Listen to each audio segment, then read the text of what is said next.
Coconut oil बेचकर इस बंदे ने 77,000 करोड़ की एफएमसीजी कंपनी बना दी। दोस्तों, जब कोकोनट ऑयल की बात होती है तो एक ही कंपनी सबसे पहले याद आती है और वो है पैराशूट। इसी तरह जब एडिबल ऑयल की बात होती है, यानी कि एक ऐसे तेल की जो आपके खाने के टेस्ट के साथ साथ आपके हेल्थ का भी ख्याल रखे, तो वहां पे सफोला का नाम लिया जाता है। और जब बालों को सेट करने का ख्याल आता है तो वहां पे आता है सेट वेट। जी हाँ, पर क्या आपको पता है कि इन सभी ब्रांड्स को मैरिको ओन करता है? भले ही आपने मारिको का नाम ना सुना हो, लेकिन इसके प्रोडक्ट्स इंडिया में हर 3 में से एक घर में यूज किए जाते हैं और इसी वजह से आज मारिको इंडिया की टॉप एफएमसीजी कंपनीज में शामिल है।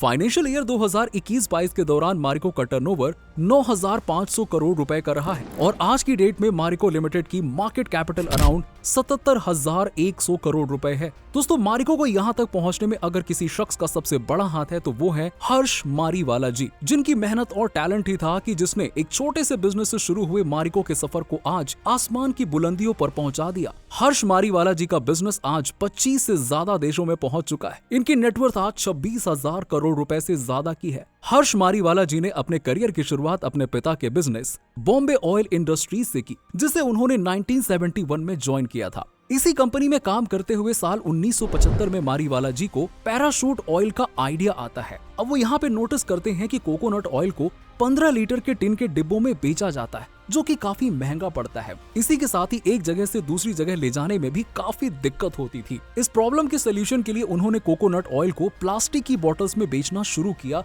और उन्हें राउंड शेप का बनाया, जिससे कि चूहे भी उन्हें ना काट पाए। जी हाँ, अब मार्केट में आते ही पैराशूट ऑयल जबरदस्त पॉपुलर हो गया और बॉम्बे ऑयल इंडस्ट्री का बिजनेस स्काई रॉकेट होने लगा। लेकिन फिर एक समय आ गया जब हर्ष मारीवाला जी को लगा कि वो अपने पिता की कंपनी में रहते हुए ये बिजनेस ग्रो नहीं कर पाएंगे, जिसके चलते उन्होंने 1990 यानी कि 1990 में अपनी खुद की कंपनी शुरू कर दी, जिसका नाम मारिको रखा गया। मारिको की स्थापना के बाद हर्ष मारीवाला जी पैराशूट को अपनी इसी कंपनी से आगे बढ़ाने लगे। हालांकि पैराशूट की सक्सेस को देखने के बाद हर्ष मारीवाला जी सिर्फ पैराशूट तक ही सीमित नहीं रहना चाहते थे, वो अपने बिजनेस का एक्सपेंशन करना चाहते थे, जिसके लिए उन्होंने इंडियन एडिबल ऑयल इंडस्ट्री में कदम रखा और यहाँ से शुरू होती है सफोला की गाड़ी। यस, दरअसल सफोला भी बॉम्बे ऑयल इंडस्ट्री लिमिटेड का ही एक दूसरा ब्रांड था, जिसकी शुरुआत अर्ली 1970s में ही हो चुकी थी। लेकिन काफी सालों के बाद भी ये मार्केट में अपनी कोई खास जगह नहीं बना पाई थी, क्योंकि मार्केट में पहले से ही एडिबल ऑयल इंडस्ट्री पर आईटीसी और हिंदुस्तान यूनिलीवर का कब्जा था और इसीलिए इस इंडस्ट्री में सफोला की पकड़ को मजबूत बनाने के लिए हर्ष जी ने सफोला की जबरदस्त मार्केटिंग करवा दी, जिसमें उन्होंने जनता को बताया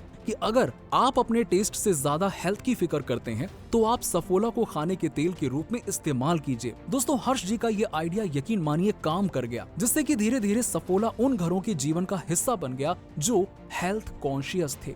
इवन आज की डेट में सफोला ऑयल हेल्थ का दूसरा नाम बन चुका है, खास करके हार्ट हेल्थ में। दोस्तों, सफोला ऑयल की इस सक्सेस को देखने के बाद हर्ष जी ने मार्केट में सफोला के अदर वेंचर्स को भी लॉन्च किया, जिसमें सफोला मसाला ओट्स ने सबसे ज्यादा लोगों के बीच में पॉपुलैरिटी बनाई और इसी का रिजल्ट है कि आज मारिको का सफोला भारत के ओट्स सेगमेंट में सेल्स के लिहाज से नंबर 1 ब्रांड है। इवन इसने पेप्सिको के क्विकर ओट्स को भी पीछे छोड़ दिया। हर्ष मारीवाला जी ने पैराशूट और सफोला के अलावा हेयर केयर, स्किन केयर और वेलनेस जैसे अदर सेगमेंट के प्रोडक्ट्स को भी अपने बिजनेस में शामिल करके मारिको के पोर्टफोलियो का एक्सपेंशन करना शुरू किया। वैसे दोस्तों, अगर हर्ष मारीवाला जी की स्ट्रैटेजी की बात करें तो उन्होंने हमेशा से ही पैसे कमाने से ज्यादा अपने प्रोडक्ट्स की क्वालिटी और उसकी पैकेजिंग को ध्यान में रखा और यही वजह है कि चाहे पैराशूट कोकोनट ऑयल हो या फिर सफोला एडिबल ऑयल, ये दोनों ही प्रोडक्ट्स ना सिर्फ अपनी कंट्री में बल्कि फॉरेन कंट्रीज में भी काफी ज्यादा पॉपुलर है। वैसे आपने भी नोटिस किया होगा कि मारिको अपने प्रोडक्ट्स की पैकेजिंग काफी यूनिक रखता है, ताकि उसके कंज्यूमर दूर से ही उसके प्रोडक्ट्स की पहचान कर सके कि हाँ, मुझे यही लेना है। वैसे दोस्तों, मारिको अपने प्रोडक्ट्स की मार्केटिंग पर भी पैसा पानी की तरह बहाता है। कंपनी अपने एड कैंपेन में बड़े बड़े सेलिब्रिटीज को इनवाइट करती है और ऐसे में लोग अपने फेवरेट सेलिब्रिटी को अपने सामने देखकर प्रोडक्ट पर आंख मूंद कर यकीन करने लगते हैं और इस तरह से आज मारिको के प्रोडक्ट्स के साथ लोगों का ट्रस्ट जुड़ गया है। दोस्तों, मारिको लिमिटेड आज की डेट में एक लीडिंग कंज्यूमर गुड्स कंपनी है। इसके पास में hair care, male grooming, health food, skin care, edible oil और फैब्रिक केयर जैसे कई डिफरेंट सेक्टर्स में ब्रांड्स का कलेक्शन है। अगर मारिको लिमिटेड के कुछ पॉपुलर ब्रांड्स की बात करें तो उसमें Livon, Revive, Beardo, Set Wet, Saffola, Parachute, Mediker, hair and care और निहार का नाम आता है। आपको मारिको का कौन सा प्रोडक्ट सबसे ज्यादा पसंद है, कमेंट करके बताओ। और अगर भारत की number 1 tyre company BKT tyre की स्टोरी जाननी है तो अभी इस वीडियो को देखो।